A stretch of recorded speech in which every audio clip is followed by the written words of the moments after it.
नमस्कार, श्री स्वामी समर्थ. मकर राशीला जानेवारी महिना कसा आहे बघूयात. हा महिना जबाबदारी, नियोजन आणि आत्मविश्वास वाढणारा ठरू शकतो. उत्तम सहली आणि करमणुकीचा योग येऊ शकतो. तरुणांचे परदेश गमनाचे योग येऊ शकतात. विशिष्ट वादग्रस्त व्यावसायिकांची वसुली होईल. जुनाट व्याधीतून त्रास होऊ शकतो, त्यामुळे काळजी घ्या. आणि स्त्री चिंतेची अमावस्या असू शकते.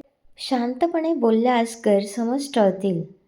कधी-कधी ताण जाणवू शकतो, पण संयम ठेवल्यास परिस्थिती हाताळता येईल. अभ्यासात किंवा कौशल्य वाढवण्यात प्रगती होईल. मेहनतीचं फळ मिळायला सुरुवात होईल. ओम शं शनेश्वराय नमः हा मंत्र 108 वेळेस म्हणावा. गरजूंना काळे तीळ दान करावे. सकाळी सूर्याला पाणी अर्पण करा आणि आदित्य हृदय स्तोत्र रोज म्हणा. नक्कीच फायदा होईल. असेच नवनवीन व्हिडिओ बघण्यासाठी लाईक करा, शेअर करा आणि सबस्क्राईब करायला विसरू नका.